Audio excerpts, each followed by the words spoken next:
How's that for a happy Father's Day text? Isn't that great?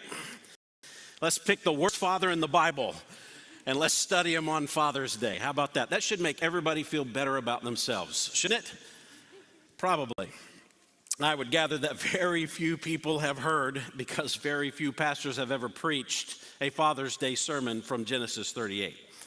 That would be my guess. So consider this a potential first in your life, and maybe a last as well. Well, us being back in Genesis says that we are back in our summer series in the book of Genesis. We have been studying every summer for the last 4 summers. This will be our 5th one, and Lord willing, we will finish it out this summer and bleed into a little bit into the fall also. But we hope to finish out the book of Genesis and then back into Hebrews, and we'll finish it out in the late fall and into the early winter. But I'm sure it's on your mind, Pastor Brett, you probably could have found a different text for this Sunday. I mean, we didn't have to do this one, did we? Just because it's back into Genesis and this is where we left off last summer, do we really have to do Father's Day in Genesis 38? And I thought, I think this is a great passage for Father's Day. This is a wonderful passage for Father's Day. So why? Why would we study this chapter on this day? Because the story of one of the worst fathers in the Bible is actually critical, essential, I think we could say, to anyone's salvation. That's why we should study this, because this chapter and this man is critical to your salvation.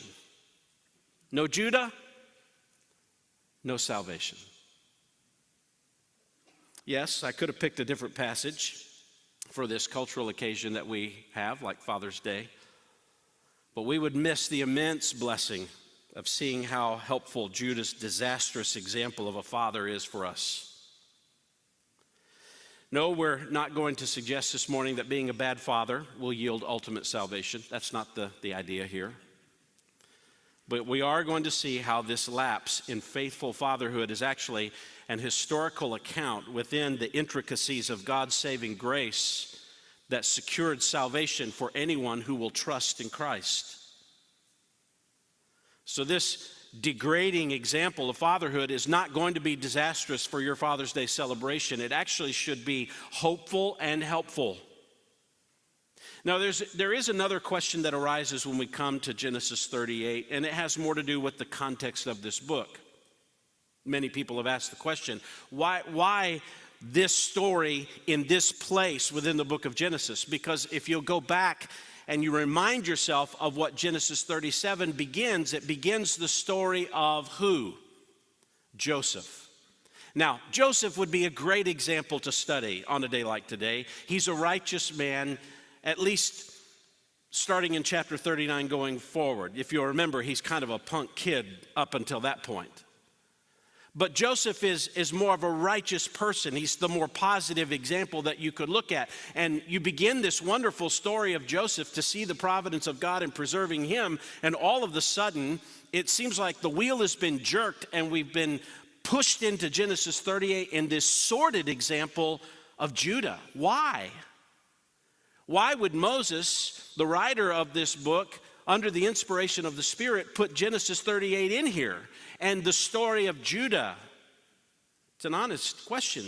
Many commentators think that it's an interruption to the story, but it's really not an interruption to what has been happening.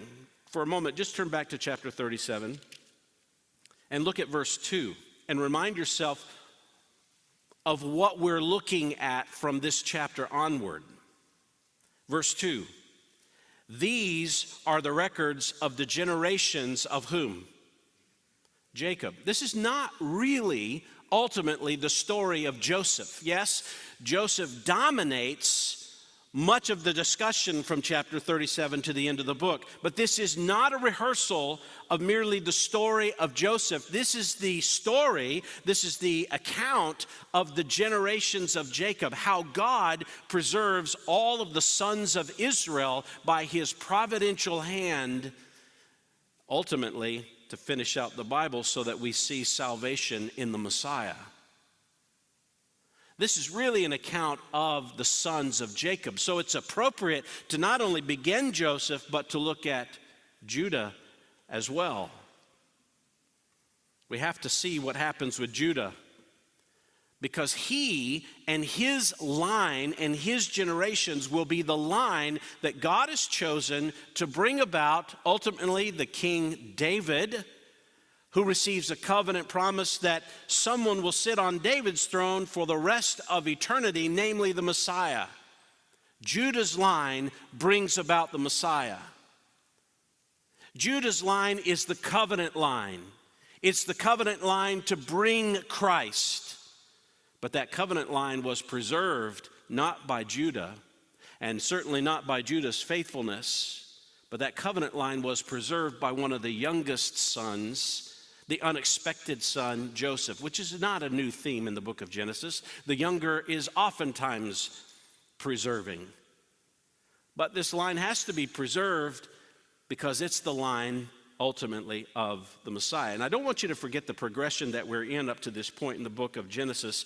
And since it's been a few months since we've been there, I just want to remind you of the sweep of where we're headed and where we are at this point in the book. If you go all the way back to the beginning, Genesis 1:28 reminds us that Adam and Eve were called to be fruitful and multiply as the first people on the planet. They were supposed to have children, and through Adam's seed, they were to populate the entire planet with people who would reflect the glory of God in God's image. They were the only bearers of the image of God.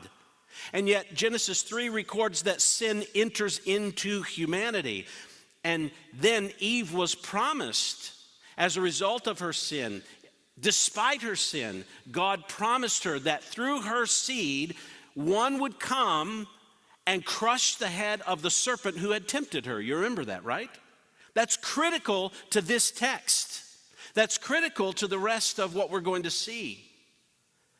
Genesis 4, Eve's younger righteous son Abel was murdered by his self-loving brother Cain. You remember that occasion. And she then had a third son. And what's really fascinating about her third son, Seth, is the comment that she makes about him in Genesis 4:25. She thinks that Seth is possibly the one who is the promised to crush the head of the serpent. She actually says, God has appointed me another offspring, or literally another seed, in place of Abel, for Cain killed him. But what happens in Genesis 5? You remember Genesis 5? Oh, you should. It's a wonderful genealogy. And in that genealogy, you not only see the progression of humanity through the seed or the line of Seth, there's a repeated phrase that you find over and over and over in Genesis 5. What is that? And he died. What was the promise? If you sin, you will die. Guess what happens to all these generations? They begin to die. Death is present in them all. So Seth was not that seed that would conquer Satan. Seth was not that one that would ultimately bring an end to it and bring eternal life and blessing to the rest of humanity. There is some hope at the end of Genesis chapter 5. There's a man named Noah. You know what they say about Noah? In Genesis 5:29, it says, this one, in Noah, will give us, listen to this language, rest from our work. What did they enjoy on the day that God rested from his labor? They enjoyed rest. This one, Noah, will give us rest from our labor and from the toil of our hands. What is that a reference to? The curse on Adam, the toil of his hands. This one will restore the creation. This one will bring about the fruition of everything we've hoped for. Perhaps Noah is the seed that will crush the head of the serpent. Is he? Despite the fact that all humanity was so enraptured in sin, and God brings a global judgment, and Noah and his sons and their wives, Noah's wife, emerge from the ark into a newly washed world. What we learn about them on the heels of their emergence from the ark is that their hearts had not yet been cleansed, had they? Sin still was inbred in their hearts, and it doesn't take even one generation. Noah's own son does something explicit, Noah is drunk and the curse is passed on. No, not even Noah was that seed. And yet through his generations, God keeps bringing us down to one man. Namely, if you go into Genesis 10 and 11, you see the spread of the nations. All the nations spread, but they want a name for themselves. They don't want God's name. He spreads them across the earth through the Tower of Babel and funnels it all down to one man. Who was that? Everything in the creation account, it begins with the heavens and the earth and funnels down to one man. And who is it? Abraham, to whom a promise was made in Genesis 12, verse 3. I will bless those who bless you. And when you read the word blessing in the book of Genesis, it doesn't mean simply I'm going to make you prosperous financially or prosperous in your family. Blessing has inherent within it divine salvation. I will bless those who bless you, and the one who curses you I will curse. And in you, Abram, all the families of the earth, including all those nations who did not want to follow God but establish a name for themselves, all the families of the earth will be blessed. It's a promise of divine salvation to all of the nations of the earth. In fact, that promise would be reiterated in Genesis 17 again. In verse 1, God tells Abram, I will establish my covenant. That's a relationship agreement. I will establish my divine covenant with you, between me and you, and I will multiply you exceedingly. As for me, behold, my covenant is with you, and you will be the father of a multitude of nations. He goes on in verse 7, I will establish my covenant between you and your descendants after you. And I will give to you and your descendants after you the land of your sojournings, all the land of Canaan for an everlasting possession, and I will be their God. That is a profound promise, isn't it? So Abraham, from your seed will come divine salvation. That is nothing short of the seed that would eventually crush the head of the serpent and bring in everlasting life, right? So it has to happen through Abraham's line. The seed must come. And off we go. Abraham's youngest son, Isaac, begins to rule over his older son, Ishmael, and carries the promise and the seed of the blessing to the next generation. Isaac's youngest son, Jacob. Oh, Jacob. You remember him? The one who had originally rejected God, then wrestled with God and emerged with the blessing of God in him and on his line and through his generations. And now we find ourselves with Jacob's sons, the 12. The 12 sons of Israel, as Jacob was renamed. And what's fascinating is we will learn, and we'll see it later in the blessing that Jacob pronounces on the children. It will not be the firstborn of Jacob that will carry on the seed and the promise, will it? No. For example, in Genesis 49, later in our study, we'll get to this more extensively. He speaks to every generation of his sons, and he tells Reuben, he's very explicit in 49:3, Reuben, you are my firstborn, my might and the beginning of my strength, preeminent in dignity and preeminent in power. Sounds good? He goes on to say, uncontrolled as water, you shall not have preeminence. Reuben will not be the one to carry on the line. He goes on to the next two sons, Simeon and Levi. In verse 5, they're brothers, but he records that they're brothers of violence. They shed blood. They will not be the ones to carry on the seed. Who will? Genesis 49, verse 8, Judah, your brothers will praise you. Your hand shall be on the neck of your enemies. Your father's sons shall bow down to you. Judah is a lion's whelp, From the prey, my son, you have gone up. He couches, he lies down as a lion who dares rouse him up. The scepter, what is a scepter? A sign of ruling and reigning. The scepter shall not depart from Judah, nor the ruler's staff from between his feet, until Shiloh comes, and to him shall be the obedience of the peoples. What is that statement?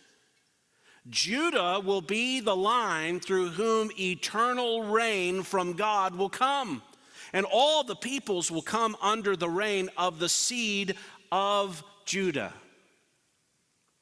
Someone's coming from the line of Judah who will be the seed that eventually crushes the head of the serpent and brings in saving blessing to all the nations of the earth.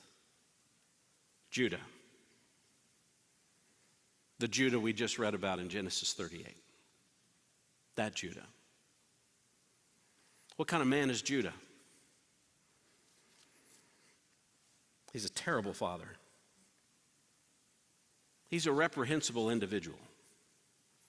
You will look long into the life of Judah to find anything good, at least at this point. And this is who's going to carry the seed of the Messiah.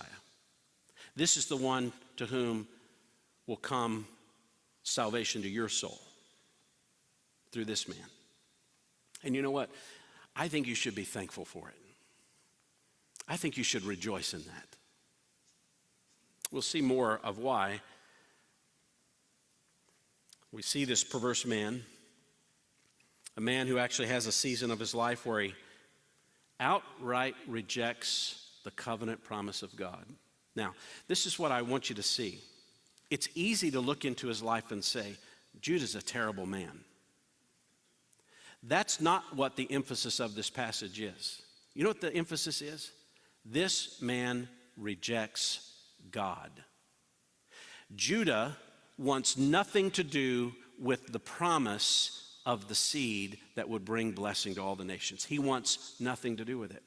In fact, he does everything he can intentionally to dismiss himself from that promise. That's what's so fascinating.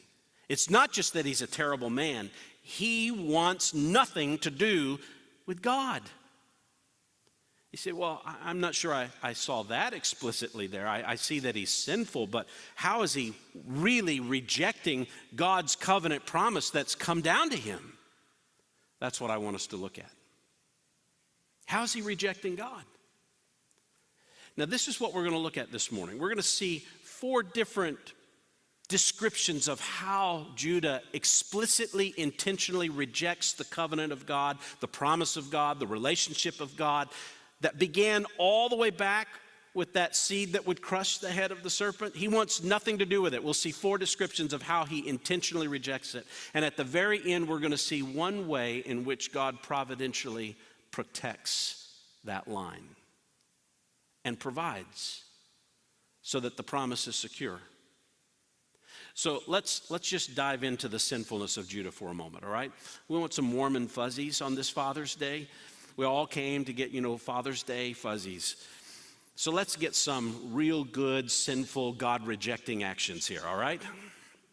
And I want you to look at some of the details here because they are, in my estimation, as we look at them, they're just astounding. Not just in his sinfulness, but in his explicit attempts to get away from the covenant that he's supposed to carry. First, we're going to see personal rejection, verses 1 to 5. Personal rejection. Maybe you think I'm being a little hard on him. Maybe he's not as bad as you think in terms of just rejecting God. He's just a sexually lustful man. Oh no, this is personal rejection of God. Look at verse 1. And it came about at that time. What time? Well, at the time in which Joseph was sold into slavery to the Midianites and carried down into the land of Egypt. And by the way, do you remember who it was that recommended that Joseph, who was in the pit, left to die? Do you remember who it was that recommended that Joseph be sold into slavery and sent down to Egypt? It was none other than Judah. Not only that, when they carry word back to their father, Jacob, Israel, that it appears that Joseph has died and has been murdered or killed by a wild animal, what happens to Jacob? He is absolutely inconsolable. The boys try to come around him. You can read it at the end of chapter 37. They try to come around him and encourage him and say, look, it's one kid, you've got 11 more. I mean, what's a little runt anyway? Look who you have. And he was inconsolable. Now, perhaps it was that inconsolable nature, the very fact that Jacob seems to want nothing to do with the rest of his sons because he only cares about the one. Perhaps that's what causes Reuben, or not Reuben, but it causes Judah to do what he does next. What does he do? It came about at that time that Judah departed from his brothers. Pause on that phrase. He departed from his brothers. What is that? He left the home, he left the land, he left the father. He's rejecting his family. To reject his family is to reject the covenant promise. He wants nothing. Where does he go? Where does he go? He visited a certain Adulamite whose name was Hira, and he saw, verse 2, a daughter of a certain what? Where is he? He's not in the promised land. He wants away from the land of promise. He doesn't want anything to do with his brothers who are associated with the promise of God, so he goes to the Canaanites. That's so significant. He goes to a friend. We don't know much about the Adulamites. This is the only time in the Bible they're actually referenced here. Nothing more that we're ever going to learn about Hira other than what we read here. But every time you read about Hira in this account, some kind of immorality results. So this is his friend. He finds a friend who's likely a Canaanite, an Adulamite, outside the land of promise, and this friend is introducing him to women with whom he will be immoral every occasion. Hira is not the one you want your kids to befriend. I'm just telling you. He's the very one you don't want influencing you or anyone in your family. But this is who Judah befriends. Verse 2, look at the verbs. Look at the way, the staccato, quick way in which they're given to us. Judah saw there a daughter of a certain Canaanite whose name was Shua. He took her and he went into her. He saw, he took, he went in to a certain Canaanite woman. How fascinating. Her name is never mentioned here.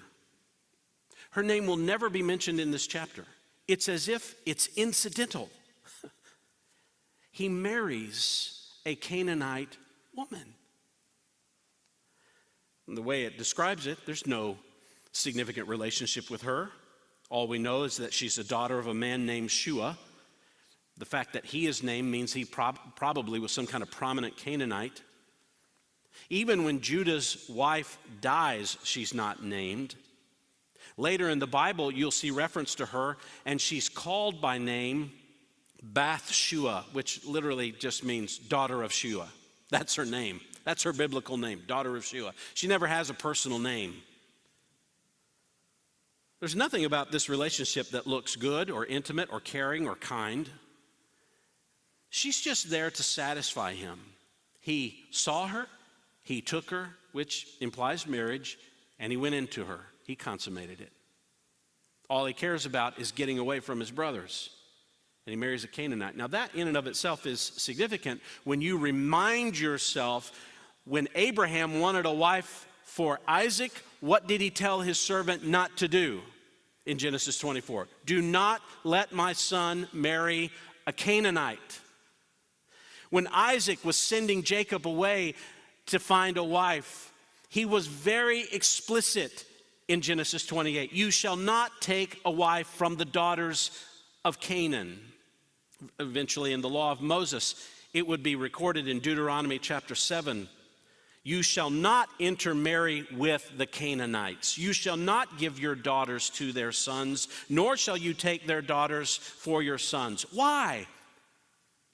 Why not intermarry with the Canaanites? What will happen if you do that? Well, Deuteronomy 7 verse 4 is very explicit. Because they will turn your sons away from following me to serve other gods. Then the anger of the Lord will be kindled against you, and he will quickly destroy you. Don't intermarry those who do not worship me, because they'll end up turning your heart.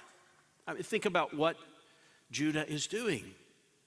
He wants away from his brothers, away from the covenant, away from the promise, goes to the very place that would publicly say, I want nothing to do with God. And he finds the first woman he sees, a Canaanite woman, takes her and goes into her.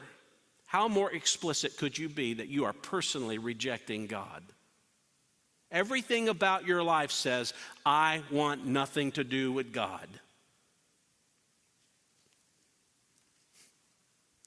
Know anybody like that? Do you grieve over kids like that? What would this look like in your own family? And listen, it's the same idea today, isn't it? We're told we're not to marry with those who are outside the Lord. Why? Because they will turn our hearts. What kind of friendships do you want for your kids? Those who are immersed in the things of the world? And you say, well, they could be an evangelistic tool in their life. Well, they could, and you hope that you are being an evangelistic influence on people around you, but not as those who would influence you to influence them. But what happens most of the time when you befriend someone who doesn't follow the Lord? Bad company will corrupt good character, won't it? It seems to happen all the time. Marry someone who doesn't love the Lord, guess where your heart will go? It's not going to drift toward the Lord. It'll run away from him. And that's exactly what you see here. But here's what you need to know about friendships and marriage. Friendships and marriage are reflective of where your heart is. You choose friends because you want to identify with them because of what they love. You choose a wife because it reflects what you value. And if what you value is some way to get away from God, you will choose the friends and the family who reflect that, which is exactly what you're seeing here in Judah. What happens next? Well, the man bearing the seed that would carry God's promise of the seed that would eventually crush the head of Satan has Canaanite children. Verse 3. So she, the daughter of Shua, conceived and bore a son and named him something fascinating, I guess that's all they thought of him, Then she conceived again and bore a son and named him Onan. She bore still another son and named him Shelah. And it was at Chezib that she bore him. We don't even know where that city is, other than it's likely outside the promised land. What does that mean? Their children are not being raised to revere God, respect the covenant, see the future salvation. He finds a wife and immediately has children and raises them in a Canaanite way, in a Canaanite place. This is what you find in a person who wants nothing to do with God. It's not hard to see.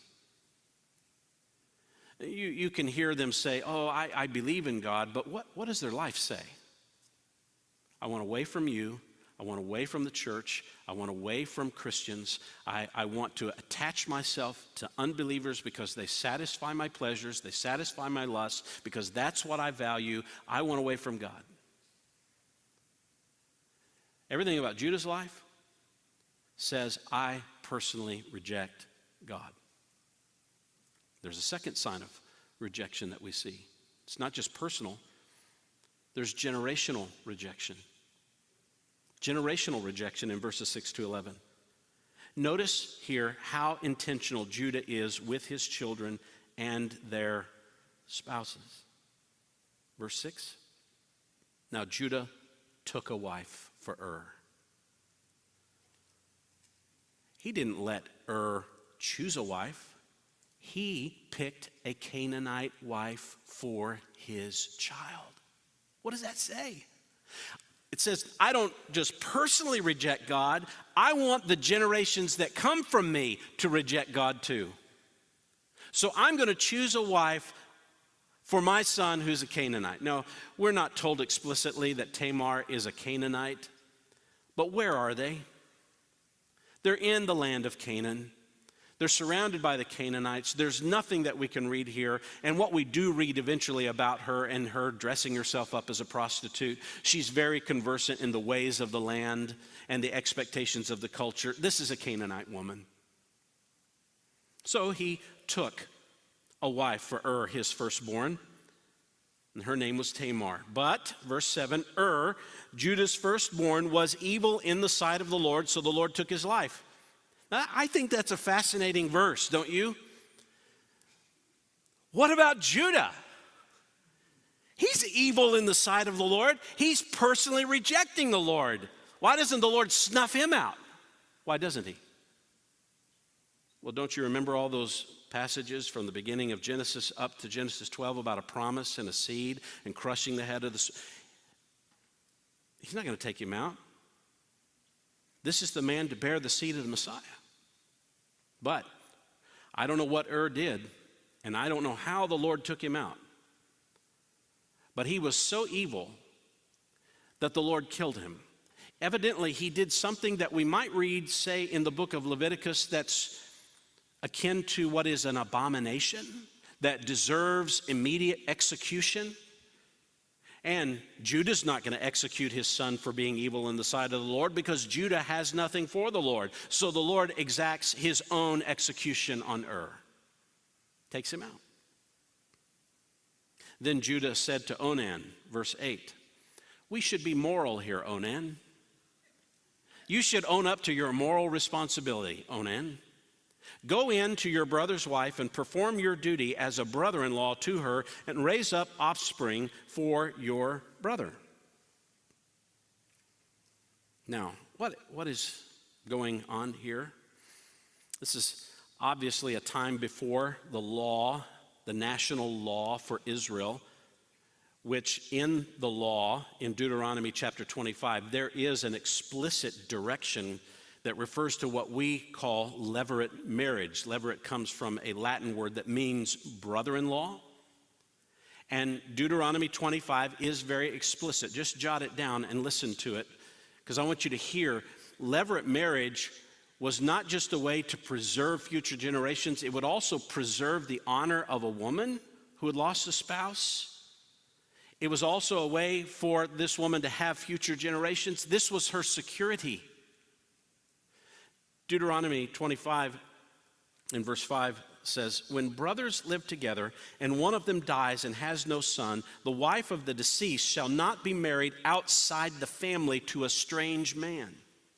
Her husband's brother shall go into her and take her to himself, that is to marry her as a wife, and perform the duty of a husband's brother to her. It shall be that the firstborn whom she bears shall assume the name of his dead brother, so that his name will not be blotted out from Israel.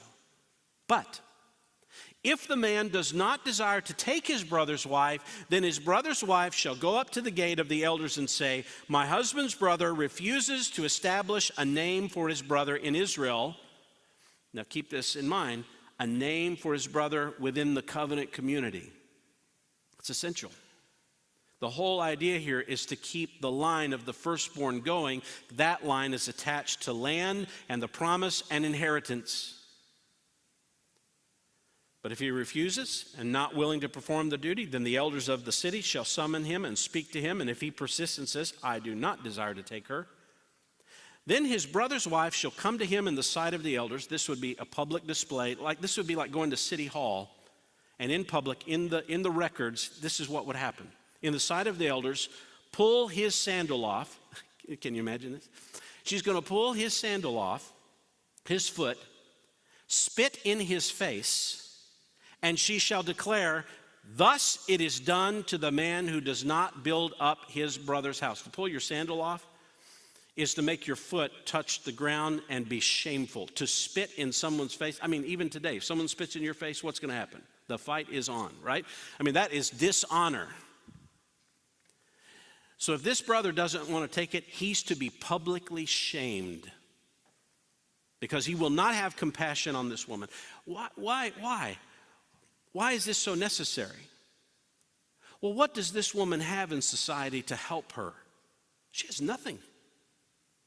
Her inheritance was tied to the man that she married. Her name was tied to the man that she married. Now he's gone. She has no lifeline. This was her life insurance.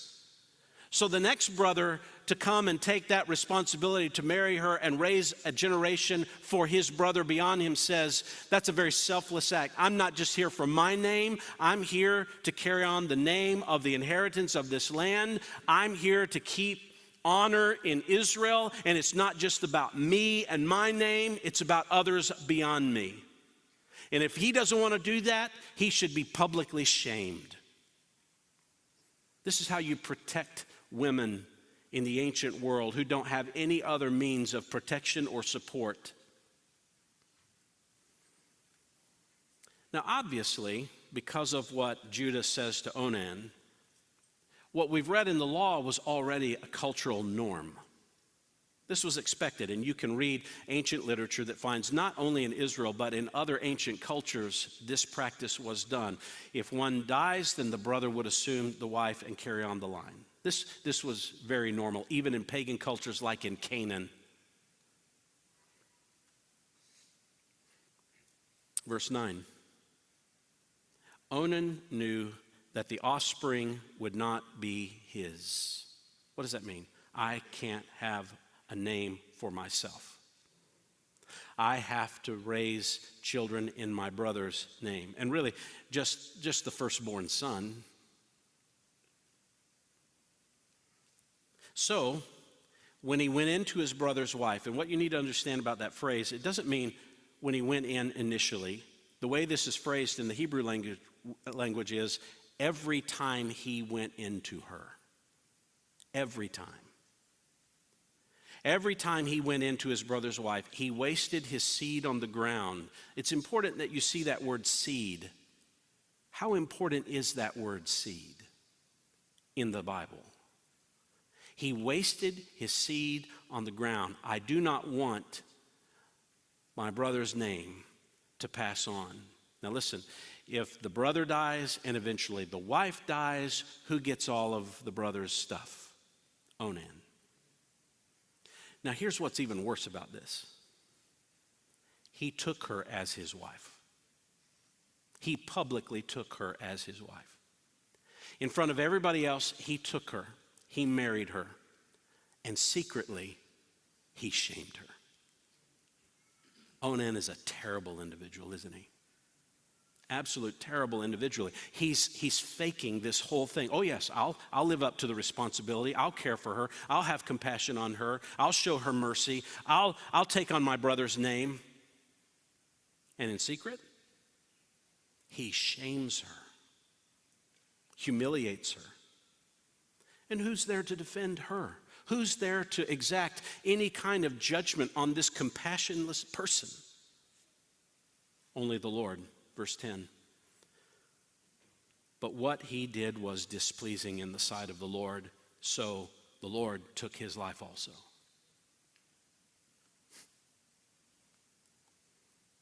Just took him out.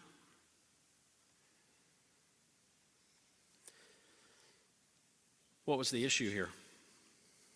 The issue isn't that Onan didn't want children.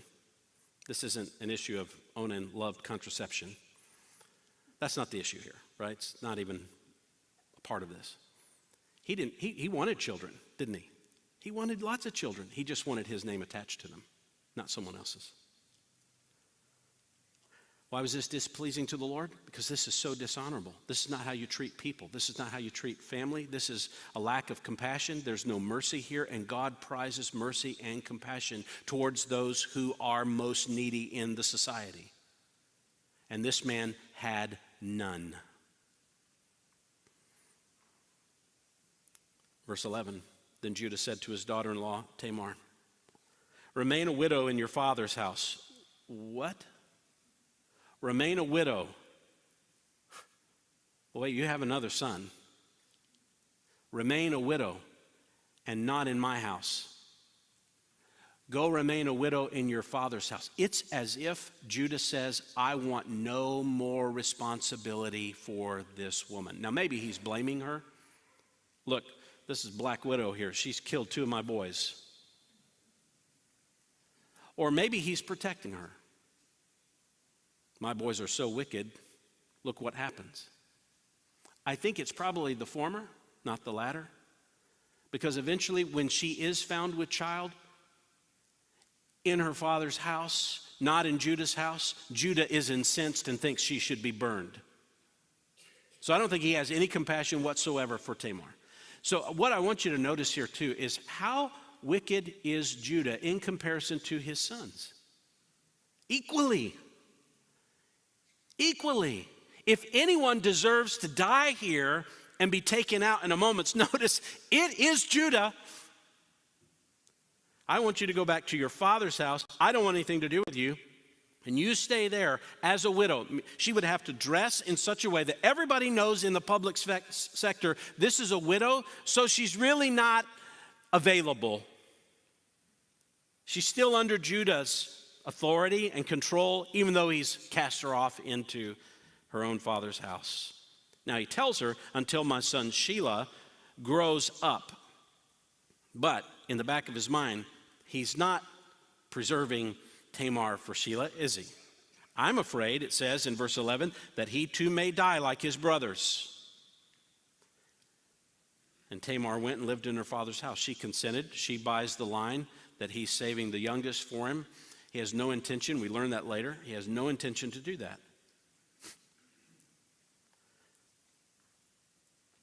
This is not a faithful father. And what kind of generations has he been raising here? This is nothing short of generational rejection. Everything they are doing, everything that they are doing rejects God. Everything we learn about the heart of God that we'll see in the law of God later, they are rejecting outright here, aren't they? Well, guess what happens when you raise children that way? What tends to happen is they follow your lead. So if you have very little interest, or if you're taking intentional interest to lead them away from God, guess where they'll naturally go? Where you go. He's not a faithful father. But more than that, this man, it seems as if he hates God, doesn't it? Maybe that's why Father's Day is not a really happy day for some of you. You didn't have a father who cared much for God. You didn't have a father who lived in righteousness. You had a father who was perhaps very Judah-like. That's more prevalent today than perhaps we've ever realized or known. It doesn't make days like today very enjoyable. Maybe it makes it a bit more spiritually challenging. Maybe it's the worst day on the calendar for you.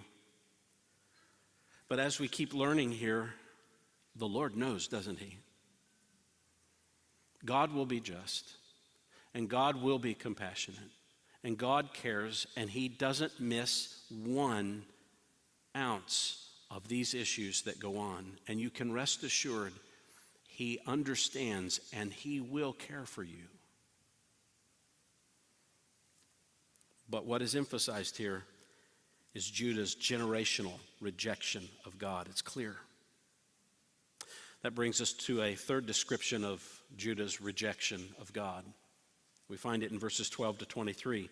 I call it an idolatrous rejection. Now, you would think up to this point it's been very clear he wants nothing to do with God, but now he attaches himself to foreign gods explicitly and outright. Why do I suggest idolatrous? Well, let's look at these details. Verse 12. Now, after a considerable time, and by the way, this is years and years, isn't it? What does that say about Joseph in Egypt? How long is he in Egypt? This is going on for some time, because all of this is happening as Joseph has gone into Egypt. So after a considerable time, Shua's daughter, the wife of Judah, again, she's not named, she's not really valued, she died. And when the time of mourning was ended, I find this fascinating, when the time of mourning was ended, meaning there was a prescribed time in which you would cry for the dead, and when that was over, Judah was done. Again, what kind of relationship does he have with this woman? What does he think about this wife of his children? Very little. So when the time of mourning was done, Judah went up to his sheep shearers at Timnah, he and his friend Hira the Adullamite. Hira perhaps is thinking in the back of his mind, because every time we encounter Hira, something immoral happens. Hey, let's take Judah out, show him a good time, find a new one for him. Now, what's the significance here of Judah going up to the sheep shearers? That probably doesn't make a whole lot of sense to us, but here's how you should think of it. I want you to think of the sheep shearing time kind of like an old-style county fair. What happens at the county fair? Well, it's the time of year when you're going to bring the livestock, and you're likely going to sell livestock, and you're going to sell some of your agricultural ware, and it becomes a big celebration. I mean, what happens at our county fairs today? Yeah, you have the livestock, but you also have the Ferris wheel and the food and all of that. It becomes a time of cultural celebration. Well, that's what was happening in the sheep shearing time. All the people would bring their sheep up to be sheared and then trade off the wool. And so it became all of the ancillary things that happened around the sheep shearing time was celebration. Not only celebration, but it was also a time of longing for prosperity. And how would you express your desire for prosperity? You want your livestock to be fruitful and multiply. So how would you express that or even pray for that? Well, you would go to the god or goddess of fertility, and you would offer up some kind of expression of desire or sacrifice that you wanted your livestock to be prosperous. This is what would happen at the time of the sheep shearing.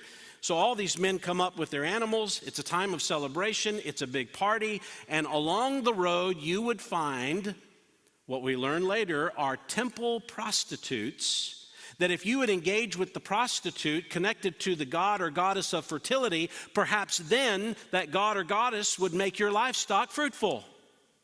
This was just the common thing that was done in the Canaanite world. This is how the Canaanites lived and breathed. This is what they did. So what does Judah do? He goes up to the sheep shearers at Timnah, he and his friend Hira the Adullamite. And verse 13, it was told to Tamar, behold, your father is going up to Timnah to shear his sheep. She knows what this means. She knows what he's going to do. Even more, look at verse 14. So she removed her widow's garments and covered herself with a veil and wrapped herself and sat in the gateway of Enaim, which is on the road to Timnah. She knew how he was going to go up. She knew what she could do. She takes off her widow's garments. She clothes herself as someone who did not want to be immediately publicly recognized, which gave the sign she's hiding herself, so she's a harlot. She's a prostitute. She's on the road that people would go up to Timnah for the sheep shearing, so it's natural that she presents herself as a temple prostitute. And it's the culture of the day, and Judah has bought into the culture, so what is he going to do? Notice at the end of verse 14, she saw that Shelah had grown up, and she had not been given to him as a wife. Here is Tamar's revenge. You're not going to give me? She's going to make for her own here. How's a woman in this society going to make a way for herself? Where's her stability? Where's her financial security? Where's her inheritance? This woman has been left deceptively with nothing. So what's she going to do? She's going to get it for herself. And she's got just the way to do it. To not just get Onan's inheritance, she's going to get Judah's. So when Judah saw her, verse 15, he thought she was a harlot. She'd covered her face. Some people believe that means she put on some kind of makeup. Likely she's veiled herself so she's not recognized. And she's presenting herself as not wanting to be recognized as a prostitute.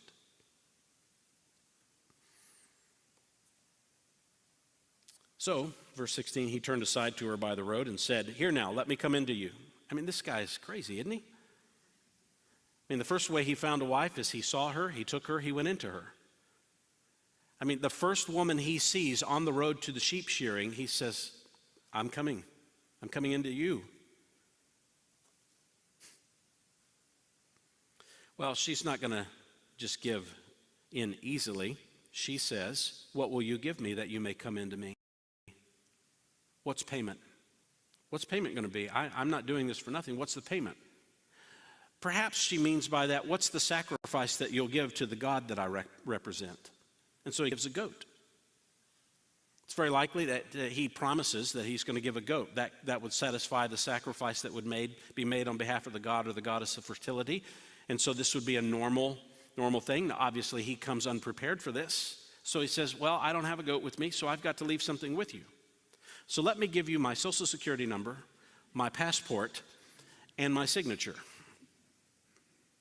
Let me give you every form of identity I have. Will that do? I mean, how lustful is this guy? And how stupid is he? How stupid is this guy? That's what he does. What pledge shall I give you? And she said, your seal, your cord, your staff that's in your hand. I mean, every form of identity and how he transacted business. These were the things in which he would use to transact all business. He gives to her just willingly. Okay, fine. Let's do this.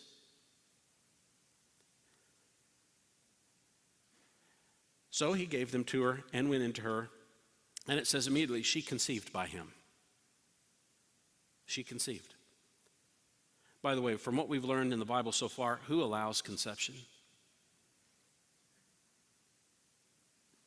Verse 19, then she arose and departed and removed her veil and put on her widow's garments. Totally deceptive. Totally deceptive. But she goes back. And then Judas sent the young goat by his friend, the Idolamite, to receive the pledge from the woman's hand, and he did not find her. That is a problem, isn't it? And he asked the men, this is the Idolamite, and fascinating, he sends his friend to do his dirty work. So the Idolamite, Hira, asked the men of her place, saying, where is the temple prostitute who was by the road of Enaim? But they said, there has been no temple prostitute here. Now here's the reality is temple prostitutes were assigned to places on the road. Everybody would have known who they were. And they're saying there never has been one here. We don't have any temple prostitutes on this road. Can you imagine what Hira's thinking? This is a problem. So who was this? And what is going to happen next? And she's got what that belongs to Judah? So he returns to Judah and he tells her, verse 22, I did not find her, and furthermore the men of the place said, there has been no temple prostitute here. And Judah, in his ultimate wisdom, said, well, let her keep the stuff. I mean, this guy's out of his mind. Let her keep everything that identifies me, that I use to transact business. Let her keep it, because we can't be the laughingstock because we brought a goat and there wasn't anybody there. I think you're going to be the laughingstock for more reasons than that, Judah, don't you? You thought there was a temple prostitute. There's not. You gave her what? It's almost mindless. And this is what happens to a person who does not want to follow God. Have you ever seen this? It is unbelievable the decisions they will make for their lusts. It is unbelievable what they will give away of themselves and what they will do. And listen, today it's so easy online, isn't it? You can give them all your identity. And there's a permanent record. And you've made so many concessions in your mind and so many justifications of it that you'll make the dumbest decisions ever. You're not thinking well. You're not thinking right. You're just thinking according to your lusts. And you're thinking according to a life that says, I really don't want God. We normally say it, and we hear this from people, I just want happiness. Well, how happy do you think Judah is right now?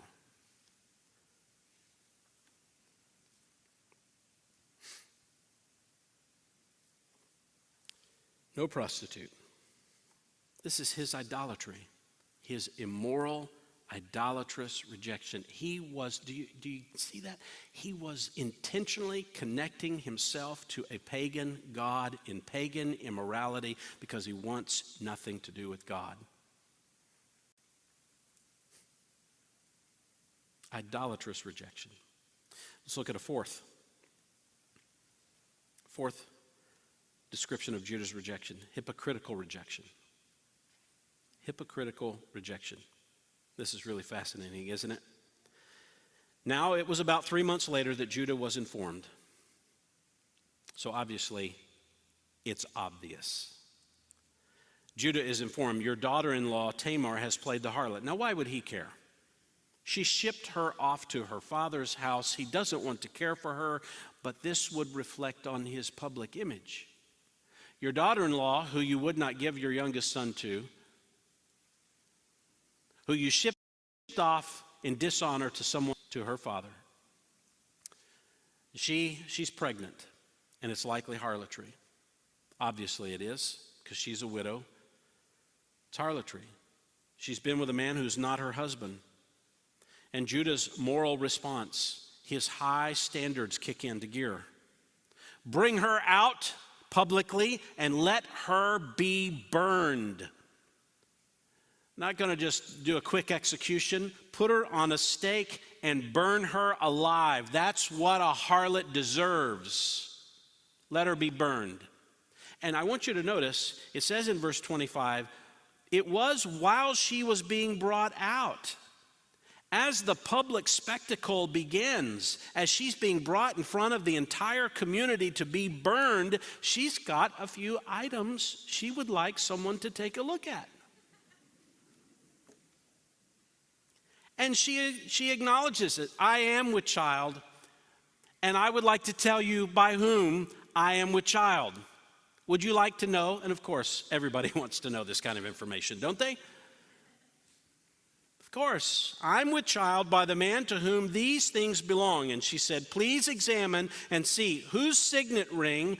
Again, the signet ring was like it was a little cylinder they would wear around the neck. It was like their signature. And the cord and the staff, this is the shepherd's staff that would have some kind of insignia on the top that this is his identity. The cord, again, something akin to maybe this is like your social security number. I mean, all of his identity. Who do these belong to? And Judah recognized them. Judah recognized them. And he has a moment of moral regret. She is more righteous than I. This doesn't mean that she was right. It means that in her wild sinfulness, she's more righteous than I am. But why? Does he say, she's more righteous than I because I've been rejecting God? I've been turning away from the covenant God. I should go back to my people. I should go back to what I know is right. No, I just didn't give my son to her. There is remorse. He got caught. He's sorry over the consequences, but not sorry before the Lord. This is not real repentance.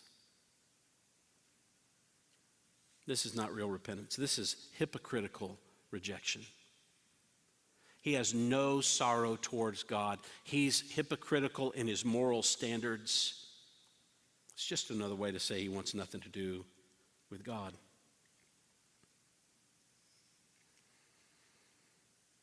He was personally, comprehensively, intentionally rejecting God. But that, thankfully, is not the end of the story, is it? It's not. God is not finished.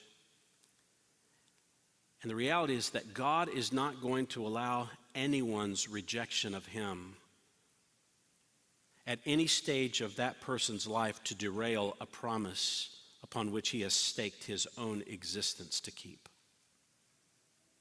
Which brings us to the one way that God providentially preserved his promise. So let's look at that providential protection. Verses 27 to 30. It's not difficult to see what goes on here. It came about at the time she was giving birth that, behold, there were twins in her womb, and moreover it took place While she was giving birth, one put out a hand, and the midwife took it and tied a scarlet thread on his hand, saying, this one came out first. I mean, Judah's hearing this. He's obviously thinking about a previous example similar to this. Remember the story of Esau and Jacob? It's almost the same. The boys wrestling in the womb. Here it is again, representing nations and peoples. It's happening again. The older is going to serve the younger. It's happening again. It took place while she was giving birth. One put out a hand, the midwife took and tied the scarlet thread on his hand, saying, this one came out first, but it came out as he drew back his hand. I can't imagine what she's going through here. As he drew back his hand, that behold, his brother came out. And then she said, what a breach you have made for yourself. So I'm going to name you Breach. Perez.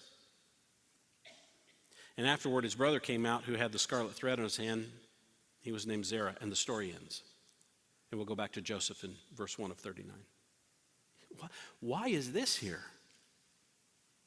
Why in the world is this passage here? Why do we have to know about these children? Because you haven't seen God named here in this passage, have you, except for the 2 times he kills the boys. But he's very present here the whole time, isn't he?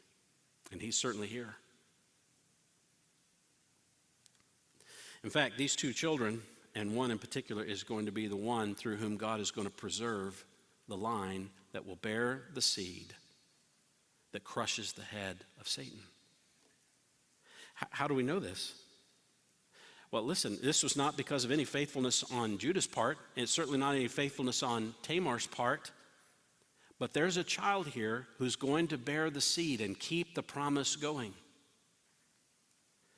We find this out a little bit later in another book, later on, right after the book of Judges. You know that wonderful period of the Judges where everybody's doing what's right in their own mind? And there's fits and starts of following God and not, and rejecting him and not. And then you come to this little story about a woman named Ruth, who's a Moabitess. And the Moabites come from an incestuous relationship between Lot and his daughters, right? And there's a Jewish family from Judah who experiences a famine in the land. And rather than trust God in the famine, they leave the land and go to Canaan, to the Canaanites, to be fed. And this man's 2 sons take wives, Canaanite wives. Does this sound familiar? Take Canaanite wives. And God likely takes the life of both the sons and eventually the father who brought them into the land of Canaan. And the mother says, I've got nothing here. I might as well go back to my people. God hates us.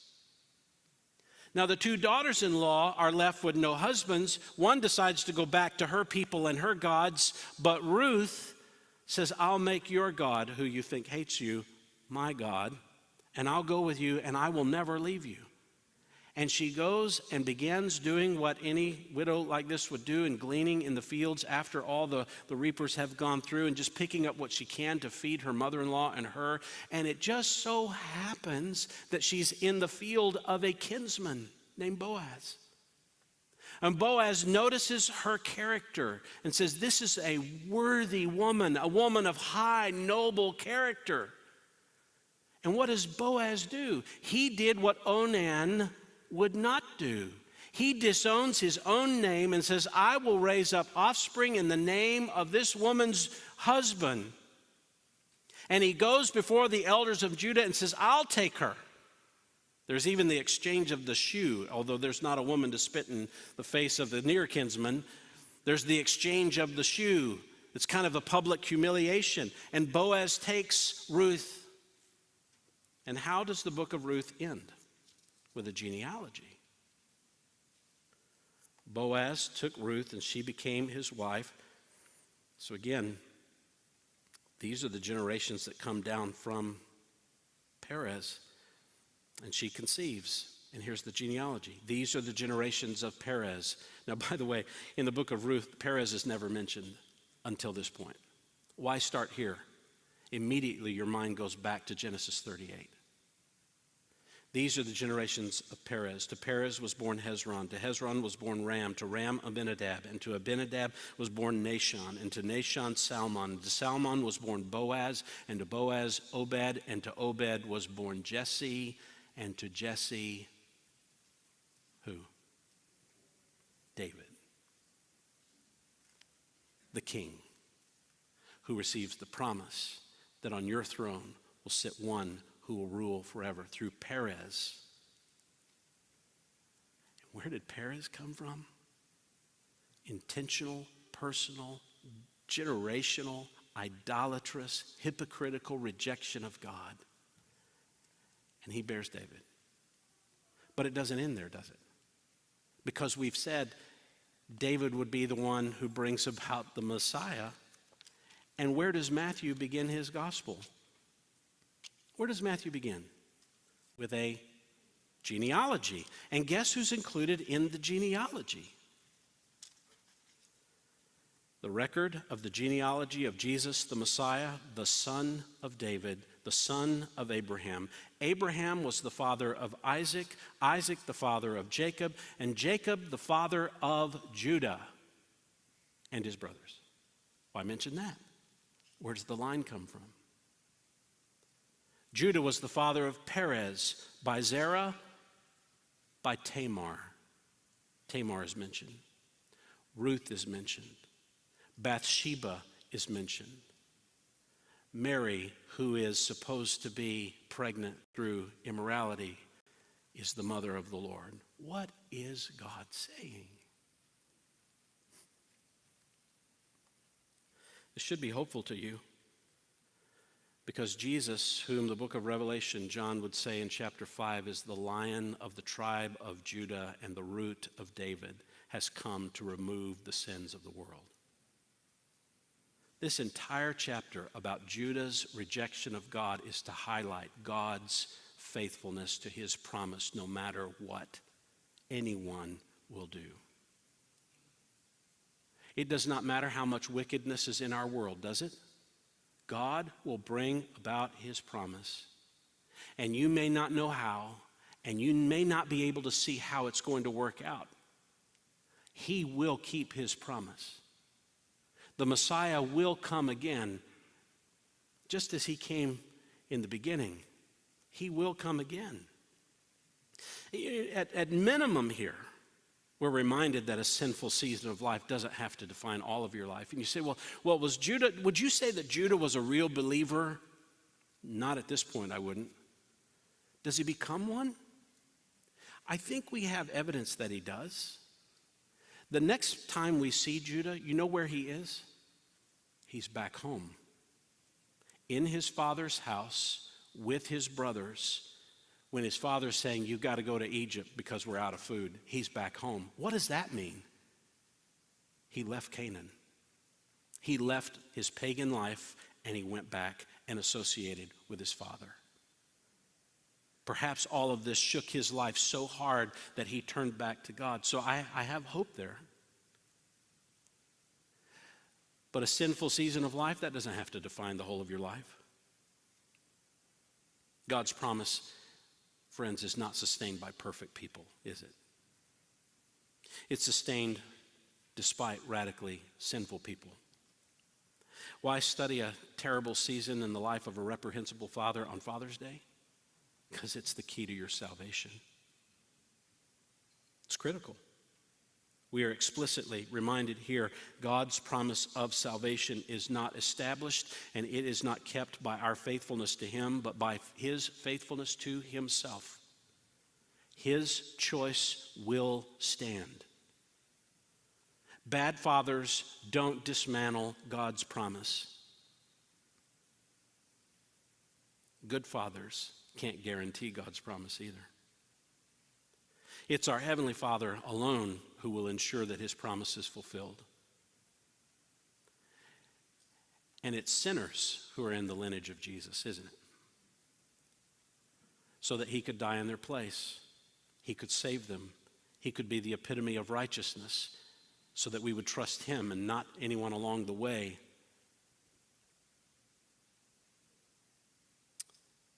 Sinners are in the line of Jesus because Jesus saves sinners. Yeah, I think you look at this clearly and you say, Judah's not worthy to bear this line. You ever looked at yourself? You're not worthy to have it either. And nor am I. Nor am I. This is another expression of the unmerited favor of God, which we call grace. God will fulfill his promise. And it's good for us to think about that on Father's Day, don't you think? Let's pray together.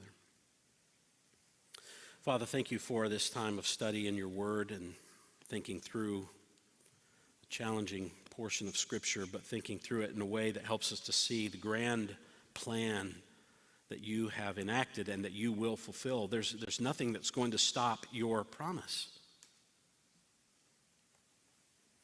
You will fulfill everything you said precisely as you made the promise.